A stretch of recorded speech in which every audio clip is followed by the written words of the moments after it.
I'm back in the Digibug. It is a Monday, January 10th. Big day. I think today is the anniversary of Digibyte blockchain. Back in 2014. Yeah, it's been 8 years, hasn't it? I think that's right. January 10th, 2014. First Digibyte block was popped out. And now 8 years later, you've got a blockchain that is super fast. I'm in the Digibug. I got 2 Digibugs, so I do like Digibyte. I like it a lot. It's a great blockchain that is super fast. I think the blocks come out like every 15 seconds, and Bitcoin's every 10 minutes. Litecoin's every 2.5 minutes. So if you want fast transactions, Digibyte is the blockchain.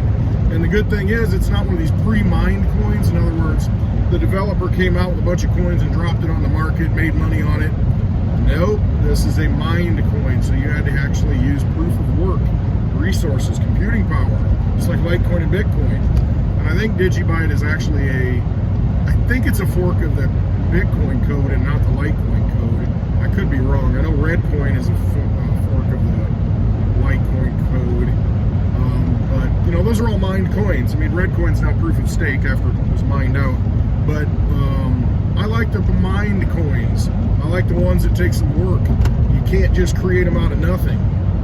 And there are so many of those coins now. I mean, somebody writes a smart contract on Ethereum and boom, you've got tokens. There's a lot of those in the top 10.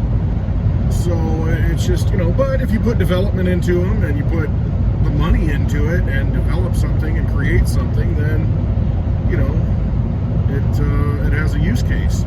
What I like, though, about certain cryptocurrencies, because I'm a sound money guy, I want sound money. I want sound money. I want something that's going to hold my value. And that's why I resonate most with Litecoin, you know, and Bitcoin and Digibyte. I mean, that whole family of coins. And Redcoin, I like Redcoin. There are,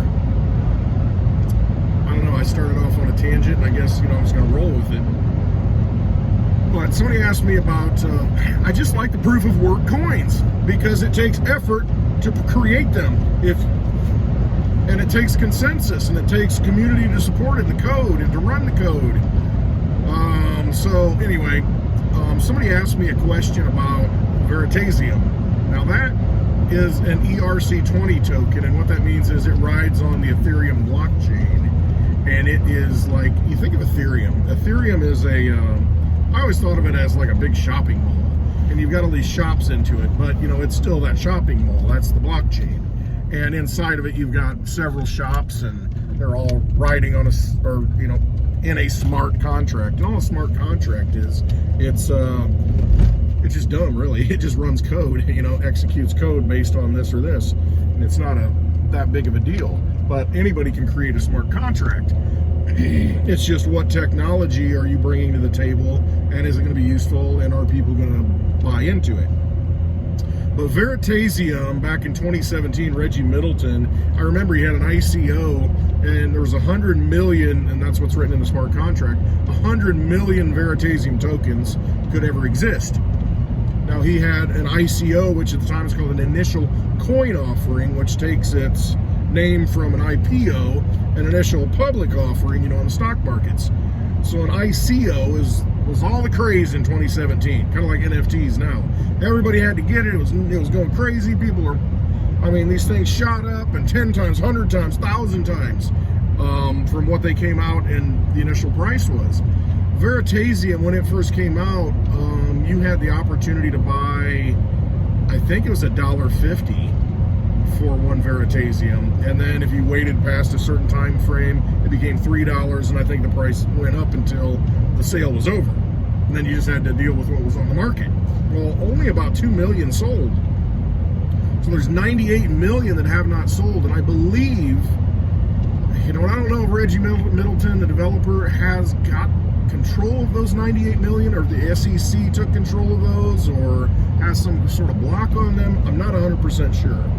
But as of right now, there's about 2 million Veritasium in circulation that you can go out and buy. Pretty scarce. I mean, that's not a lot of tokens. And Veritasium, what it was originally intended to do was almost like decentralized trading, to where, I mean, it was on the blockchain, legitimate. I mean, you want to trade, and I think at the time, you know, Reggie was trading a fraction of a gold piece, which is warehoused somewhere for something else, you know, another token. And basically it was a legitimate online decentralized marketplace. And he's actually got a patent on DeFi. And that's going to become interesting for everybody in the DeFi space now. Do they have to pay him royalties or something at some level because he's got a patent? So that's another thing. So there's a lot of speculation right now on Veritasium. You know, the SEC thing's been solved. A lot of speculation as to, wow, this thing might really go up, especially since he's got this DeFi patent that is legit. So, I mean, from $1.50, I remember back in 2017, it went to like 400 bucks. And then, you know, it kind of died. There wasn't a lot of news about it, and you know, it just kind of, you know, what was going on. And you know, Reggie was making a lot of progress at first, trying to work with the Jamaican Stock Exchange and stock exchanges in Europe to make it, you think about it, you know, to make them more efficient.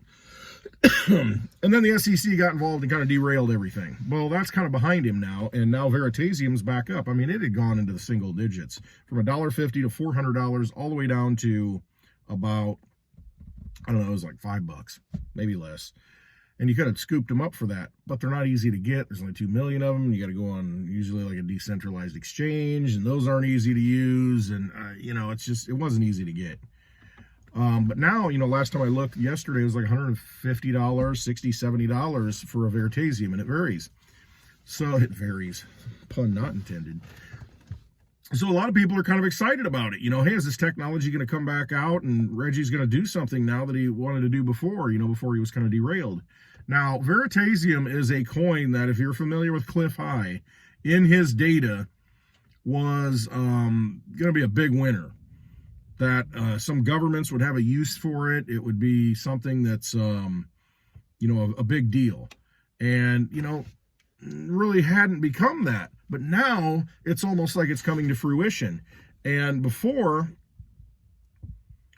you know, it was in Cliff's data, I mean, way back in 2017, I think. And so now you're starting to see it, you know, at the end of 2021, 4 years later, probably over 4 years later, it's starting to fulfill that language that Cliff High picked up on 4 years prior, which to me is amazing because I followed Cliff's work for a long time, since the early 2000s, like right around 9/11, that thing, because he had some markers in there about it. And, you know, the Banda Aceh earthquake, you know, there was a lot of his data proved to be very, very prescient. And really, if you're not familiar with it, Cliff High's data, what it is, it would go out onto the internet and look for changes in language. He had developed a program that would monitor certain areas of the internet, and it would monitor and pick up on changes in the language of people, because the underlying premise is that people are psychic. Everybody's psychic, and we let it leak out. And so sometimes it'll leak and we won't even know it. And when those changes come out, those alterations in language, he was picking up on it and doing a great job. I mean, picking up on future events. Veritasium was one of them. XRP was one of them. A lot of people did well in XRP because of that data. A lot of the things that need to be fulfilled yet, which makes me think a lot of things will be fulfilled in that old language and those old sets, because the Veritasium stuff's coming true. Some of the other coins that he had mentioned in there that were going to be pretty decent were Populous, Omisigo, OMG. Populous is PPT. They had some long legs in there. And going forward, Litecoin going 5-to-1, I think his data showed, when, you know, we started to have economic problems and crashing of the dollar. 5-to-1 ratio. That's pretty amazing if it indeed does that. But fundamentally, it's at a 4-to-1 ratio, you know, as far as number of coins. So he saw it going to 5-to-1. So if you think about it, if Bitcoin's $50,000, Litecoin becomes 10,000. Now that's a temporary thing. You know, it might be on a spike, you know, and probably wouldn't be able to make that trade, but it's interesting nonetheless. that he saw Litecoin being the belle of the spring ball with all kinds of new technology coming out. And when I look at Litecoin now, I think, boy, it really could be the belle of the spring ball this year because of the technology coming out with OmniLite, being able to make tokens on it. I'm going to experiment with that and let you know how that goes. Create your own tokens. You can create NFTs, rights to NFTs, on the blockchain. NFTs on the blockchain, that's a whole nother story that, I've kind of been talking to some people about, trying to get my head around it. Where are they physically stored? Usually an NFT is just kind of your, it's just like a certificate on the blockchain, the way I take it, not necessarily. Anyway, that's a deeper rabbit hole we won't go down. But, Litecoin coming out with that stuff, the ability to do that, and with Mimblewimble coming out, the security features, pretty big deal. And I can see, I'm not even going to get into speculation. I mean, there's stuff going around on Twitter about some people taking a trip to another country involved with Litecoin. But I'm not going to feed into that because I don't have the facts and know what it was really about. But there are a lot of big things coming for Litecoin. And I can certainly see that this could be a spring season where Litecoin shows itself as the belle of the spring ball, the beautiful lady of the spring ball. More so than any other time. And this data was predicted, the Cliff saw this data back in 2017.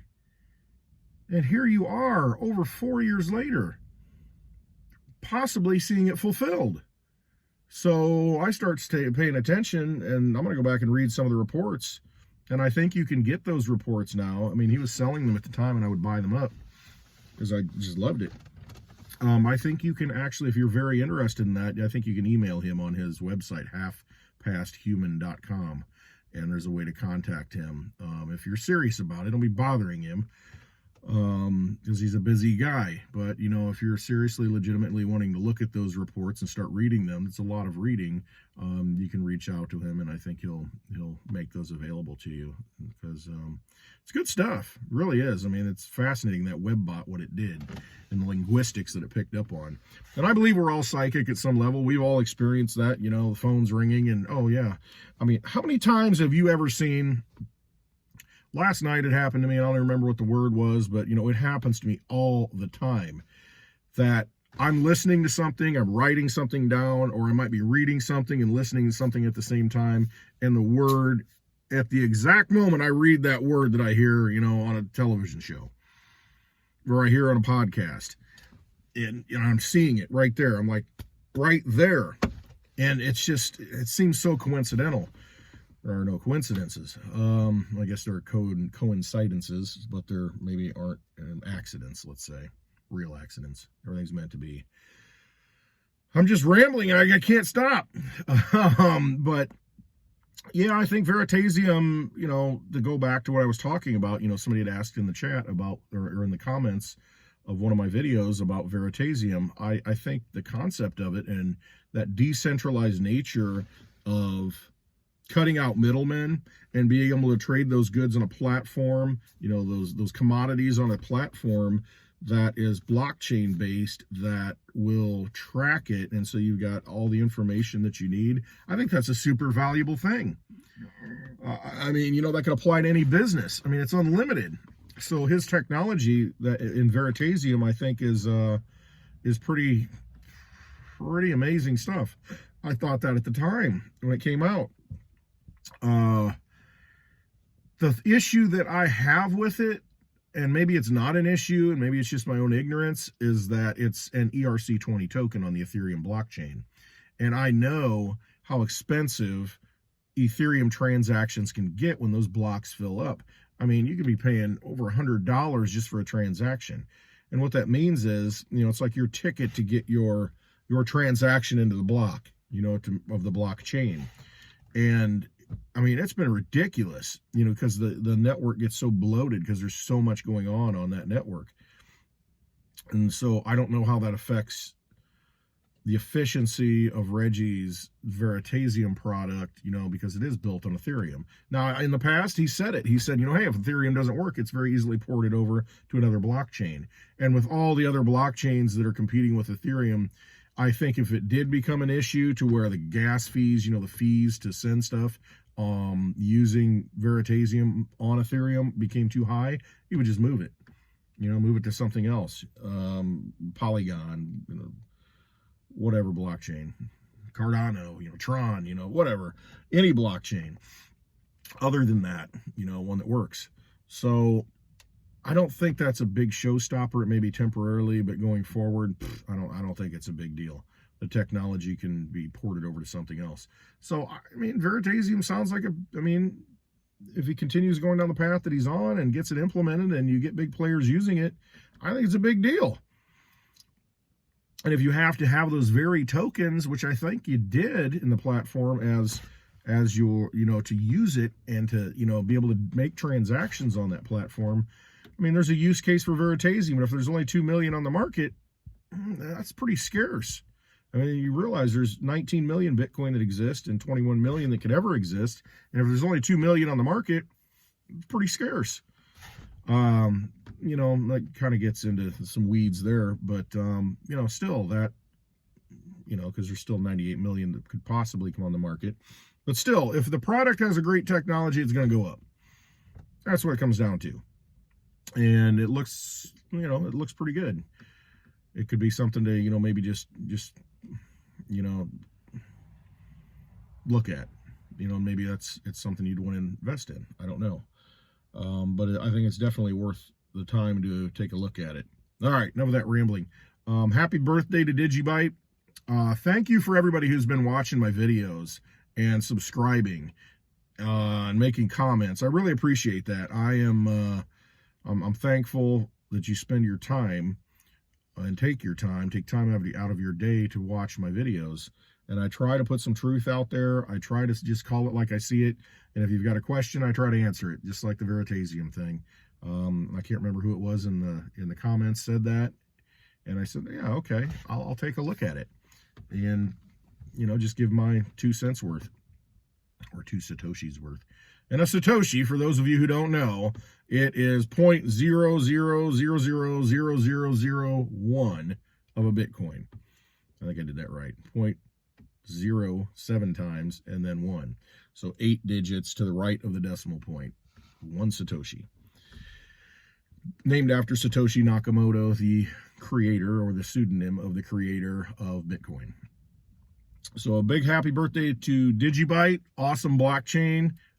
Very affordable right now, really inexpensive, a lot of technology being built on that, a lot of great development, been running for 8 years. I mean, it's a sound money coin.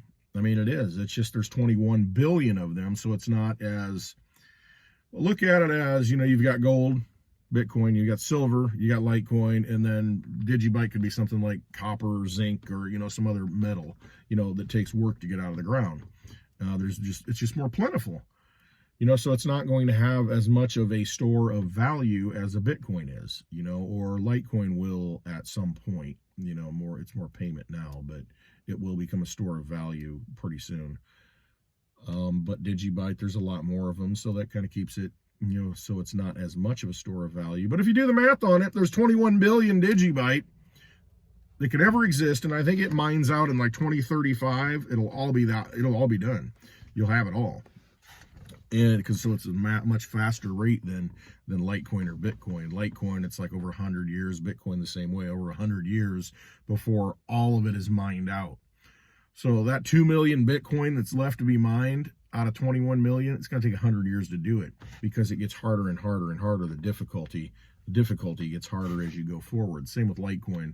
You got about 15 million that need to be mined, and it's over 100 years before that's going to be done. Digibyte, it's on a different schedule. It will all be mined out by, I think, 2035. So you're looking at 13 years. That's not that long. Not that long at all. And so that's it. There won't be any more coming on the market. So yeah, I mean, that's the difference, in scarcity. It's just not as scarce as those other coins, but it's just as useful. It's a money coin, 15-second blocks. I mean, absolutely ridiculously fast. I mean, it's so fast to send Digibyte. No, I really like it. I really do. I don't talk enough about it, but I'm at a point in history right now, at a point, I think we're at a point in history right now where the old system is really starting to decay and collapse on us. And my sense of urgency is trying to find the best value for where to put my energy, the best bang for your buck, so to speak. And I look at Litecoin and I think that's it. You know, it's way undervalued for the number of them and for the technology that it holds. I just think it's way undervalued. And I feel the same way about Digibyte. It's just that, you know, there's 21 billion, and let's say there's 7 billion people. That's where I was going with it. 7 billion people in the U.S. There's only enough, and there's more than that, but there's only enough for 3 Digibyte per person. And a Digibyte costs under 3 cents. So a dime, let's say, for 3 of them. So a dime, 10 cents, can get you 3 Digibyte and make you, you know, average. You know, you spend $10, spend $100 if you can, and get some Digibyte and sit on it. And I mean, look how far ahead you are from the rest of the world once it starts really being utilized. So just some numbers I'm throwing out there. Not that anything like that's going to happen, but I mean, it just kind of gives you an idea of how much there is to go around. It's not that much. Only 3 per person, you know. So I'd take a look at that. I mean, Digibyte's a great coin. Happy birthday to them. And I think today was also Vertcoin's birthday, if I remember right. That's another mined coin that only has 84 million. Doesn't have a lot of following, doesn't have a lot of, you know, I don't know how much development's on it right now. I haven't looked at it in a while, but, you know, it's got a cap supply of 84 million, and I think it can still do a lot of things because it's a fork of Litecoin. I think it can do a lot of things that Litecoin does. So if Litecoin implements Mimblewimble, I mean, some of these other chains can probably just implement it too. You know, so that's going to bring value to those coins. So it's just, I mean, that's the thing, you know, they're in the kind of the same family, the same bloodline. They came from the same Bitcoin, you know, core. So a lot of the technology is replicatable, and very easily so. So with Bitcoin, anything that's done to that, since Litecoin is right there with it, running essentially the same code, it can implement everything Bitcoin does. So the Bitcoin developers implement something, and Litecoin says, ah, boom. Conversely, Litecoin implements Mimblewimble. It implemented segregated witness, and then Bitcoin can adopt it very easily. So that's kind of a nice thing about blockchain, that's similar, you know, that comes from the same family. All right, I've really rambled. I thank you again for watching, and if you found any value in this, you know, hit that thumbs up, hit it, and a lot of times, you know, I've heard people say, yeah, you're coming up in my feed more, you know, when they go to YouTube. Hit that subscribe button and hit that bell, because then you'll be notified when I put out a new video, and I'd appreciate that if you like watching me. You know, do that, and you'll get notified, and that way you don't have to worry about it magically showing up in the feed anymore. But yeah, if you definitely follow me, subscribe, I mean, and hit that thumbs up, and it'd be cool if you hit the bell too, because then you get a notification every time I put out a video, and you can click on it and watch it if you want. And if you don't want to, that's okay too. I appreciate that you're here right now, though. I hope you have a wonderful day. Any questions, I'll be happy to try and help. And trust yourself. Market's down right now a little bit in Federal Reserve note terms, but the thing is, there's only so much to go around. And get a piece of that pie, because somebody else is going to want it. All right. I love you all. Have a wonderful day.